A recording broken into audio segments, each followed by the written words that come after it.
नमस्कार, स्वागत है आपका। एफएम न्यूज देख रहे हैं आप और मैं हूं आपके साथ लता। बुलेटिन की शुरुआत करेंगे इस वक्त की बड़ी खबर के साथ, जहां प्रदेश में सड़क सुरक्षा अभियान को लेकर सीएम योगी काफी एक्टिव नजर आ रहे हैं। इसी बीच अब सीएम योगी ने आदेश देते हुए ये कहा है कि अगले 48 घंटे के अंदर सभी अवैध वाहन स्टैंड खत्म हो जाने चाहिए। सड़क सुरक्षा का विशेष अभियान प्रदेश सरकार शुरू करने जा रही है, जिसकी रूपरेखा सीएम योगी ने वीडियो कॉन्फ्रेंसिंग के जरिए अधिकारियों को बताई है कि अगले 48 घंटे के अंदर सभी अवैध वाहन स्टैंड खत्म हो जाने चाहिए। हर जगह व्यवस्थित पार्किंग होनी चाहिए, जिससे माफिया, अराजक तत्व और दलाल प्रवृत्ति के लोग बिल्कुल दूर रहें।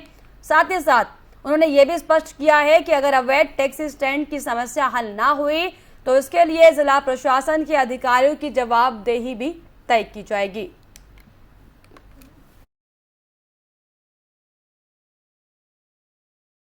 तो सीएम सख्त निर्देश साफ तौर पर दिए। जिस तरीके से जगह जगह पर अवैध बस स्टॉप का जो लगातार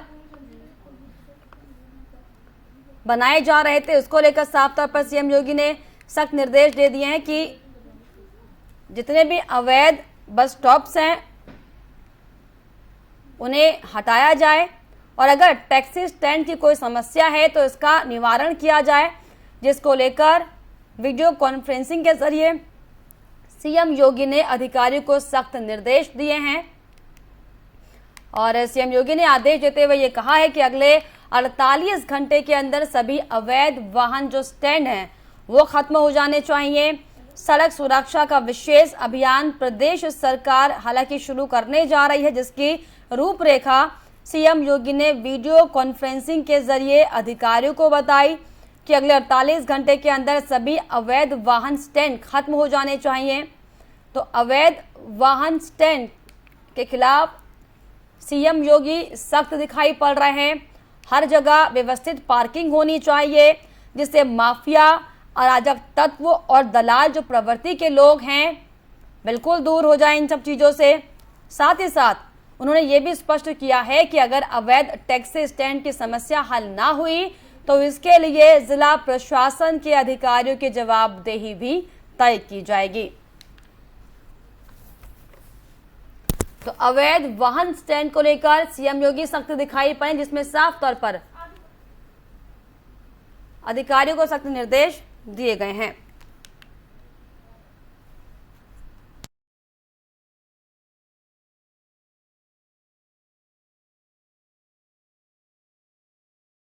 आगे बढ़ेंगे बड़ी खबर की ओर, जहां डिप्टी सीएम ब्रजेश पाठक का दौरा है आज, और आज 2 दिवसीय दौरे पर ब्रजेश पाठक मथुरा रहेंगे।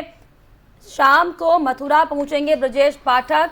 वेटनरी कॉलेज गेस्ट हाउस में रात्रि विश्राम का कार्यक्रम है। इसके अलावा बांके बिहारी मंदिर के भी दर्शन ब्रजेश पाठक करने वाले हैं। तो मथुरा दौरे पर ब्रजेश पाठक रहेंगे, जहां पर हालांकि कई नेताओं से, अधिकारियों से भी मुलाकात का कार्यक्रम है। इसके अलावा वेटनरी कॉलेज गेस्ट हाउस में रात्रि विश्राम वो करेंगे और इसके बाद कल बांके बिहारी मंदिर में दर्शन करेंगे, पूजा अर्चना कर बांके बिहारी का आशीर्वाद लेंगे। तो ब्रजेश पाठक उत्तर प्रदेश के उप मुख्यमंत्री मथुरा के दौरे पर हैं, जहां पर 2 दिवसीय मथुरा का दौरा उनका है और इस दौरान कई कार्यक्रम हालांकि रखे गए हैं, जिसमें शाम को हालांकि ब्रजेश पाठक मथुरा पहुंचेंगे। इसके अलावा वेटनरी कॉलेज गेस्ट हाउस में रात्रि विश्राम वो करेंगे और इसके बाद कल बांके बिहारी मंदिर में दर्शन कर, पूजा अर्चना कर बांके बिहारी का आशीर्वाद लेंगे।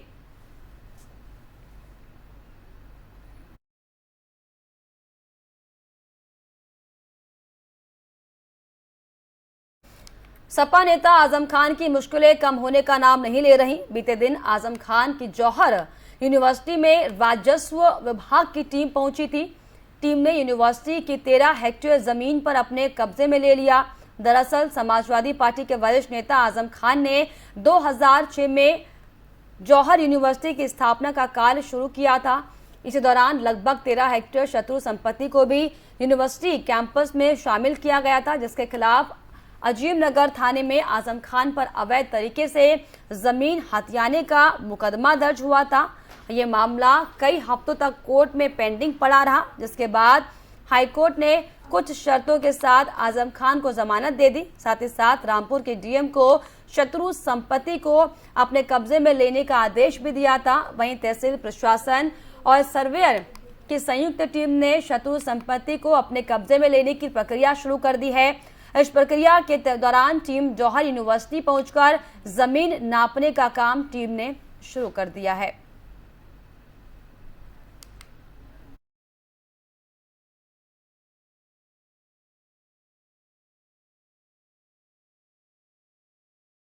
आगे बढ़ेंगे एक और बड़ी खबर की ओर, जहां ज्ञानवापी का सच अब लगभग सबके सामने आ गया है, क्योंकि रिपोर्ट में कई चौंकाने वाली बड़ी जानकारियां दी गई हैं। जहां ज्ञानवापी में मंदिर का मलबा मिला है। यह रिपोर्ट में कहा गया है देवी देवताओं की मूर्ति और शिलापट कमल मिला है।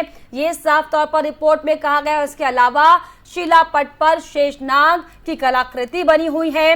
मूर्तियों पर सिंदूर का मोटा लेप लगा हुआ है।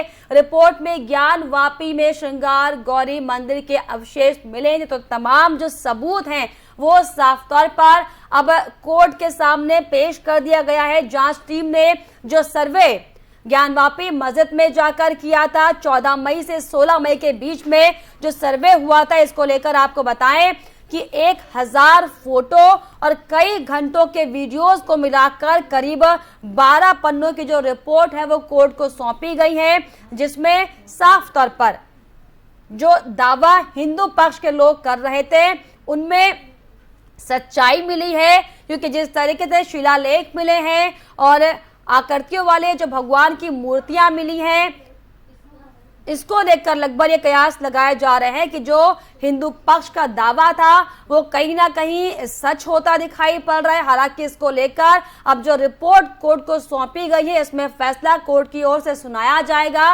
और उसके बाद ये फैसला होगा कि जो लगातार कई सालों से जो दावे किए जा रहे हैं कि आखिर ज्ञानवापी मस्जिद में मंदिर था, उसमें कितनी सच्चाई और कितना झूठ छुपा है।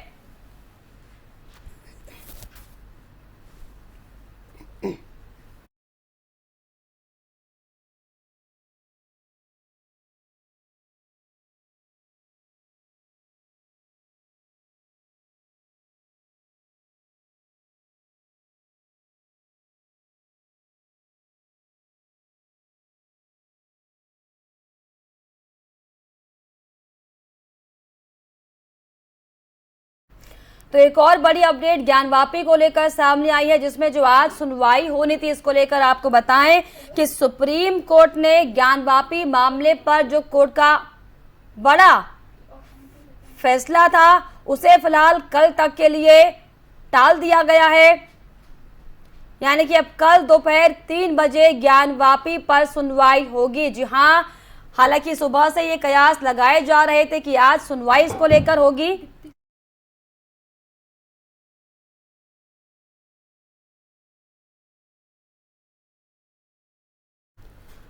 और इस पर हमारे साथ दीप्ति सिंह, अधिवक्ता सुप्रीम कोर्ट, जुड़ गई हैं। जी दीप्ति जी, आपका मैं स्वागत करना चाहूंगी। शुक्रिया जी मैम। तो मैम, जिस तरीके से लगभग ये कयास लगाए जा रहे थे कि आज इस पर फैसला आएगा, लेकिन फिलहाल सुप्रीम कोर्ट ने इस पर रोक लगा दी है। क्या कुछ मैम आप इस पर अपनी प्रतिक्रिया देंगी, क्या कुछ कहेंगे इस पर? जी, आज की हियरिंग को आज रोक दिया गया है। कल सेकंड हाफ सुना जाएगा पोस्ट लंच, और उसमें कहा गया है कि आज वाराणसी में भी इस केस में कुछ भी ऑर्डर ना दिया जाए जी। तो आज यथावत इस जो भी सिचुएशन पहले थे कल तक वो बने रहेंगे। कल तक के लिए जब दोबारा इस पे हियरिंग होगी उसके बाद। मैम, किन कारणों के चलते डिले किया जा रहा है, इसको लेकर कोई जानकारी? जो नए कमिश्नर नियुक्त किए गए थे अजय मिश्रा को हटाए जाने के बाद, तो उनके जो की रिपोर्ट्स हैं अभी वो रिपोर्ट इनके पूरे बनकर नहीं आए हैं और मे भी उसको पढ़ा नहीं जा पाया है, शायद अभी वो बंद है जी, इसकी वजह से इसके ऊपर कोई भी फैसला नहीं लिया जा जी। तो मैम, जिस तरीके से जो 12 पन्नों की रिपोर्ट कोर्ट को सौंपी गई है, जिसमें लगभग जो दावा हिंदू पक्ष कर रहा था उसकी सच्चाई लगभग लग रहा है कि सामने आने वाली है। इसको लेकर मैम क्या कुछ आपकी प्रतिक्रिया इस पर होगी? क्योंकि जो कई दिनों तक, हालांकि 3 दिन की हाल ही में अभी हमने देखा सर्वे हुआ था, उसकी रिपोर्ट पेश हुई है, उसमें तमाम जो हिंदू पक्ष के लोग दावा कर रहे थे उसमें कहीं ना कहीं सच्चाई दिख रही है। इस पर क्या कहेंगे मैम? देखिए सच्चाई तो है वहाँ पे, तभी शिवलिंग मिले हैं और इस वजह से ये ऑर्डर दिया गया कि शिवलिंग की रक्षा करते हुए, उस जगह की रक्षा करने के बाद भी आप कहीं ना कहीं जो लोग हैं, जो नमाजी हैं, उनको नमाज करने दीजिए विदाउट उनको डिस्टर्ब किए हुए। लेकिन जो रिपोर्ट्स अभी बनाकर आए हैं, वो रिपोर्ट्स अभी पढ़ा नहीं गया है, जिसको अभी उसकी समीक्षा की जानी बाकी है। इस वजह से ही आज का दिन दिया गया। जी मैम, तो रिपोर्ट अभी पढ़ी जानी है, और अगर ये जो दावा हिंदू पक्ष के लोग कर रहे हैं इसमें ठोस सबूत मिल जाते हैं तो इसके बाद आगे की क्या कार्रवाई हो सकती है मैम कोर्ट की इसको लेकर? देखिए too early to say anything about this, क्योंकि बहुत बड़ा मैटर है। अभी देखिए अयोध्या के मामले किसी से छिपे नहीं, 140 साल का इतिहास रहा है, अयोध्या की लड़ाई चलते रहे और उसके बाद अब जाकर फैसला आया। तो यहाँ भी ये कोई छोटी बात तो है नहीं, क्योंकि कई ऐसे ट्रीटीज हुए थे 1991 के अंदर भी, कुछ ऐसे एक्ट्स आए थे जिसके अंदर धार्मिक स्वतंत्रता के अधिकार को दिया गया था और प्रार्थना करने के अधिकार दिए गए थे। तो अभी इन सबके ऊपर समीक्षा होनी बाकी है। अभी दोनों पक्ष को ठीक से सुना जाएगा और फिर कहीं जाकर सुप्रीम कोर्ट किसी फैसले में पहुंचेगा। अभी तो जो रिपोर्ट आया है, अभी तो बहुत ही फर्स्ट लेवल पे आप कहिए कि ये केस है, जहाँ जो समीक्षा के लिए वीडियोग्राफी करवाई गई थी, जिसको फिर लिखने के लिए भी कहा गया था कि इस रिपोर्ट को फिर रिटन में भी किया जाए, और वो रिपोर्ट्स आए हैं। अब उसको एक बार पढ़ने के बाद फिर दोनों पक्षों को नोटिस जाएगा और उसके बाद इस पे बहस शुरू होगी। जी चलिए, अभी तो ये लंबा मामला चलेगा। जी चलिए, बहुत शुक्रिया दीप्ति जी हमसे जुड़ने के लिए। तो ज्ञानापी मसले को लेकर हालांकि आज ये उम्मीद लगाई पर फैसला सुनाएगा, लेकिन फिलहाल सुप्रीम कोर्ट ने अब कल दोपहर तक के लिए इस सुनवाई को टाल दिया है।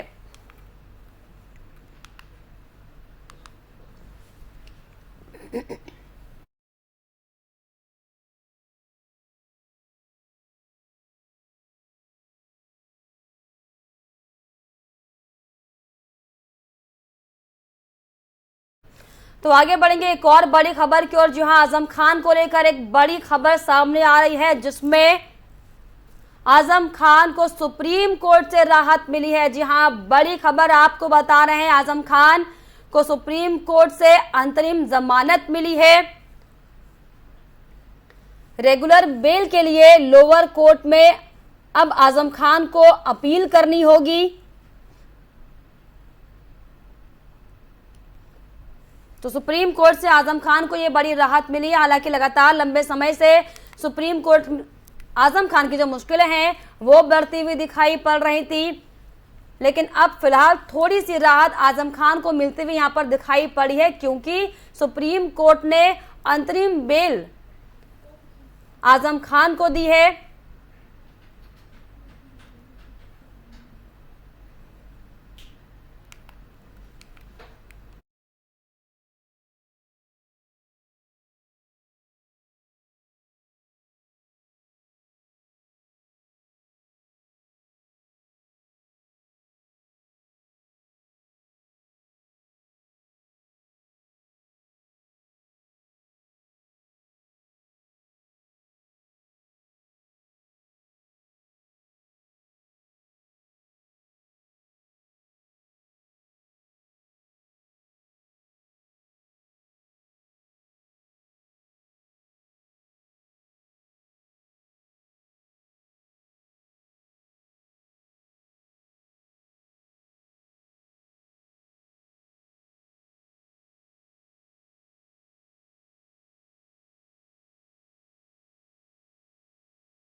जमानत मिल चुकी है और ऐसे में अब रेगुलर बेल के लिए आजम खान को लोअर कोर्ट जाना होगा, वहां पर अप्लाई करना होगा।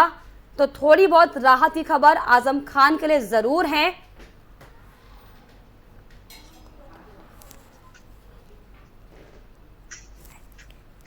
और इस पर हमारे साथ शिव कुमार त्रिपाठी जी जुड़ गए हैं, सुप्रीम कोर्ट के अधिवक्ता हैं। सर बहुत बहुत स्वागत मैं आपका करना चाहूंगी। हाँ, जी सर, त्रिपाठी जी, जिस तरीके से सर आजम खान को थोड़ी सी राहत सुप्रीम कोर्ट ने दी है क्योंकि अंतरिम जमानत मिल गई है। देखिए आपने देखा होगा कि उन पे बहुत ज्यादा केसेस हो चुके हैं, लगभग 100 के करीब पहुंचने के करीब थे, और केसों की भरमार लगा दी थी सरकार ने उनके ऊपर जी, और लगभग सारे केसों में उनको बेल मिल चुकी है जी। आपने देखा होगा कि सुप्रीम कोर्ट ने अभी उनको डांटा भी था कि जो है आप जब एक केस उनका जब बेल होती है तो दूसरे केस आप फिर क्यों लगा देते हैं। हाँ जी सर, यूपी सरकार को फटकार लगाई थी। हाँ, तो जब फटकार लगाई तो सुप्रीम कोर्ट ने कहा कि आप जो है ऐसा नहीं कर सकते हैं कि आप किसी को बेल मिलती है फिर आप उस पर नया केस लगाएं। जी, तो शिव कुमार जी, आपसे ये समझने की कोशिश हम करेंगे कि जिस तरीके से अंतरिम जमानत यहाँ पर मिली है और रेगुलर बेल के लिए उन्हें अप्लाई करना है, इसके बीच क्या कानूनी दावपेच होते हैं और क्या कुछ फर्क सर इसमें होता है? देखिए, इंटरिम बेल ये है ना कि इतने दिनों के बाद भी कोर्ट चूंकि नाराज थे तो खुद ड्यूरेशन उन्होंने कहा कि हम जो है अंतरिम बेल दे दें, ताकि उसके बाद अंतरिम बेल होता है कि जब तक कि आपको रेगुलर बेल नहीं मिल रही है, for time being short period के लिए होता है ये इंटरिम बेल जी, कि आप जाके उसके लिए फिर आप रेगुलर बेल अप्लाई करिए और रेगुलर बेल जब मिल जाती है तो आप परमानेंट आपका बेल हो जाता है। जी, तो सर समझा जाए कि जो अब रेगुलर बेल अप्लाई इनको लोअर कोर्ट में करना होगा, क्या चीजें आसान होगी? क्या कुछ कानूनी दांवपेच, इतने तमाम मामले मुकदमे इनके खिलाफ दर्ज है, तो क्या मुश्किलें अब बढ़ेंगी आजम खान की थोड़ी सी राहत के बाद, या फिर राहत मिलेगी उन्हें आगे? देखिए, अब उनको मुझे 2-2.5 साल से तो जेल में ही है, आपने देखा, और लगभग सारे केसों में उनको बेल मिल चुकी है जी। तो मुझे नहीं लगता है सुप्रीम कोर्ट की जो टिप्पणी है कि आप जो है रोज केस लगा रहे हैं तो लोअर कोर्ट भी अब इन चीजों को देखेगी और मुझे लगता है कि आने वाले दिन में उनको बहुत राहत मिलने वाली है और रेगुलर बेल जो है उनको परमानेंट बेल जो है मिल जाएगी। चलिए, जो लोअर कोर्ट है वो भी इस बात का विशेष ध्यान रखेगी। बहुत शुक्रिया सर हमसे जुड़ने के लिए शिव कुमार जी। तो अधिवक्ता सुप्रीम कोर्ट के हमारे साथ जुड़े हुए थे, जिनका साफ तौर पर यह कहना है कि अंतरिम बेल जो है वो हालांकि सुप्रीम कोर्ट से मिल चुकी है, लेकिन अब रेगुलर बेल के लिए लोअर कोर्ट में आजम खान को अप्लाई करना होगा, जिसमें लोअर कोर्ट जो सुप्रीम कोर्ट के आदेश हैं, जो निर्देश हैं, उन पर विशेष ध्यान रखकर इस पूरे मामले को इस पर कार्रवाई करेगी।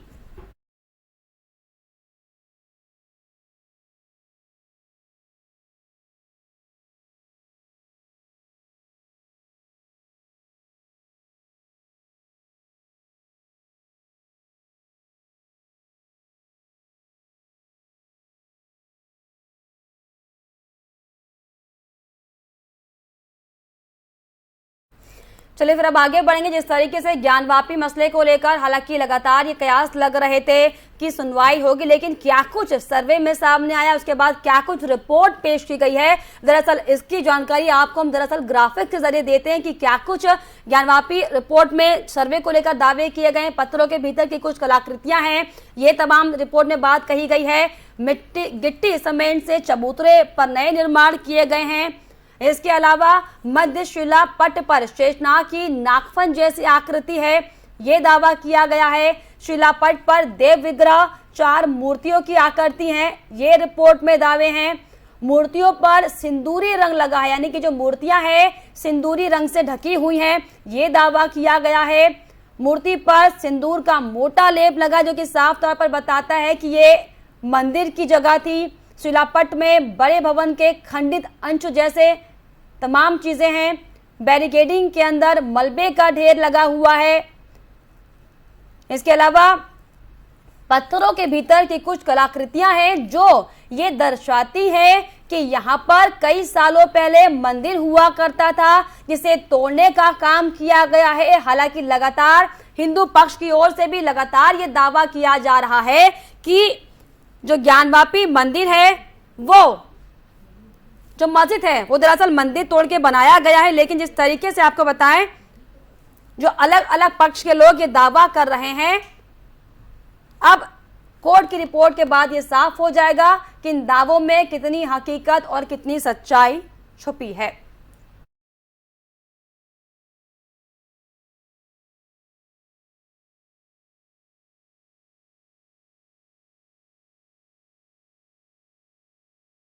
श्री कृष्ण जन्म स्थान की 13.37 एकड़ जमीन पर श्री कृष्ण विराजमान की ओर से दावा करने वाली सुप्रीम कोर्ट की अधिवक्ता रंजना अग्निहोत्री के वाद में जिला जज की अदालत ने दोनों पक्षों की बहस सुनने के बाद निर्णय सुरक्षित रख लिया है, जिसको लेकर जिला जज आज फैसला सुनाएंगे। जानकारी ये है कि सुप्रीम कोर्ट के अधिवक्ता ने जिला जज की अदालत से वाद को दर्ज कराने की प्रार्थना की थी और यहाँ पर रिवीजन में सुनवाई चल रही है। निचली अदालत ने केस को सुनवाई योग्य नहीं माना था। वहीं गुरुवार को जिला जज राजीव भारती की अदालत में दोनों पक्षों ने बहस की। बहस सुनने के बाद जिला जज ने निर्णय को रिजर्व किया है।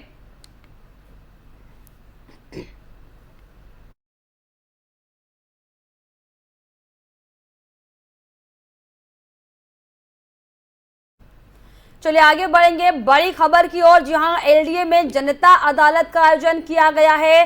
प्राधिकरण भवन की कमेटी हॉल में यह अदालत की जाएगी। इसके अलावा सुबह 10 बजे से लेकर दोपहर 2 बजे तक लोगों की समस्याएं सुनी जाएंगी, उसका निराकरण करने के लिए रास्ते ढूंढे जाएंगे। तो बड़ी खबर आपको बता रहे हैं, जिसमें आपको बताएं कि एलडीए की ओर से जनता अदालत का आयोजन किया गया है।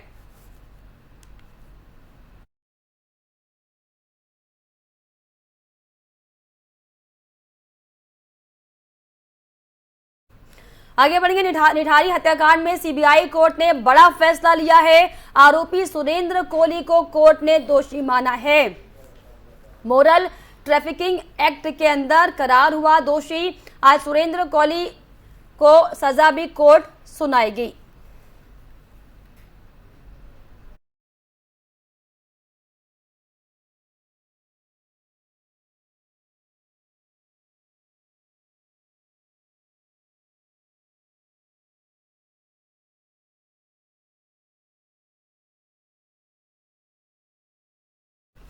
चलिए आगे बढ़ेंगे एक और बड़ी खबर की ओर, जहां प्रदेश में फिर हुआ प्रशासनिक फेरबदल। 4 प्रभारी निरीक्षकों का तबादला किया गया है। जहां जितेंद्र कुमार सिंह को निगोहा से बीकेटी थाने ट्रांसफर किया गया है, तो सुनील कुमार को पुलिस लाइन से निगोहा प्रभारी निरीक्षक बनाया गया है। अरविंद कुमार राणा को बीकेटी से हटाकर एसपी ग्रामीण का पीआरओ बनाया गया है। तो बड़ा प्रशासनिक फेरबदल उत्तर प्रदेश में एक बार फिर से किया गया है।